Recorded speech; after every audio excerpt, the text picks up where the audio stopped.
આની મેં રજૂઆત માનનીય સરકારશ્રીમાં પણ કરી છે કે ભાઈ મારું બોટાદ જે છે એને એક જીનિંગ અને સ્પિનિંગ સ્પેશિયલ ઝોન જાહેર કરી અને આયા મોટા ઇન્ડસ્ટ્રીઝ સ્પિનિંગ માલિકોને જીનિંગ માલિકોને રાહત આપવામાં આવે તેવી પણ સરકારમાં એક માંગણી પડી છે। ટૂંક જ સમયમાં સરકાર આ વિશે પોઝિટિવ નિર્ણય પણ લેવા જઈ રહી છે।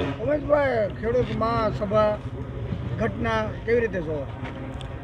જે રીતના છેલ્લા 2 દિવસમાં વિવાદ થયો હતો કે ભાઈ ખેડૂતોનો જે કપાસ લઈને આવે છે ત્યાં અમુક વેપારીઓ દ્વારા કે અમુક કમિશન એજન્ટો દ્વારા કડદો કરવામાં આવે છે, તેની પણ માર્કેટિંગ યાર્ડને ચેરમેનશ્રીએ કડક સૂચના આપી દીધી છે કે ભાઈ જો આવા કડદા કરવામાં આવશે તો એનું વેપારીઓનું કોઈપણ હશે એનું લાયસન્સ રદ કરવામાં આવશે અને જરૂર પડે તો પછી ગુના પણ દાખલ કરવામાં આવશે। એટલે કડક પગલાંનો આદેશ પણ આપ્યો છે। કોઈ પણ ખેડૂતો હોય, એ બોટાદનો ખેડૂત હોય કે આજુબાજુના બીજા જિલ્લાના ખેડૂતો હોય, ખરેખર આ માર્કેટિંગ યાર્ડમાં છે અમારું બોટાદ તાલુકાનું માર્કેટિંગ યાર્ડ નાનું એવું જ છે, કારણ કે તાલુકા પૂરતું જ માર્કેટિંગ યાર્ડ છે। તેમ છતાં પણ આજુબાજુના 6 જિલ્લાના ખેડૂતો એનો પોતાનો કપાસ વેચવા બોટાદ આવે છે।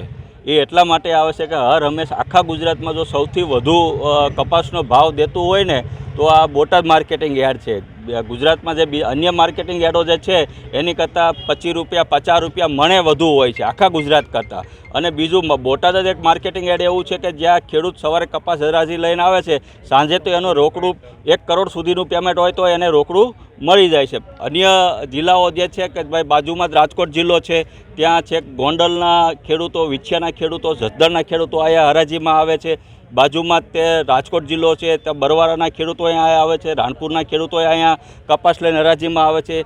બાજુમાં ભાવનગર જિલ્લો છે તો વલભીપુર લગીનના ખેડૂતો અહીંયા કપાસમાં હરાજીમાં આવે છે। અમરેલીના જિલ્લાના પણ અહીંયા કપાસમાં આવે છે હરાજી કરવામાં। એ શા માટે આવે છે? એ એટલા માટે આવે છે કે માત્ર બોટાદ જ માર્કેટિંગ યાર્ડ એવું છે કે જ્યાં ખેડૂત હેરાન નથી થતો, પૂરતો ભાવ એને આપવામાં આવે છે, અન્ય માર્કેટિંગ યાર્ડ કરતાં વધુ ભાવ આપવામાં આવે છે, સુવિધા સારી આપવામાં આવે છે। એટલા માટે મારા બોટાદ તાલુકાના સિવાયના અન્ય જિલ્લાઓના પણ ખેડૂતો અહીંયા પોતાનો કપાસ વેચવા આવી રહ્યા છે। અને જે આ ઘટના બની છે એને મેં પહેલાં પણ વખોડી કે ભાઈ આ એક સુનિયોજિત કાવતરું ઘડવામાં આવ્યું છે। બોટાદની જનતાને બદનામ કરવાનું કાવતરું છે, મારા બોટાદના ખેડૂતોને બદનામ કરવાનું કાવતરું છે, મારા બોટાદના માર્કેટિંગ યાર્ડને બદનામ કરવાનું કાવતરું છે। એટલા માટે કે ભાઈ જો એ લોકોને બળતરા થાય છે કે ભાઈ આટલી બધી આવક બોટાદમાં જ કેમ થાય છે, કેમ ચોટીલામાં નથી થતી, કેમ લીંબડીમાં આપું જવાબ કેમ લીંબડીમાં નથી થતી,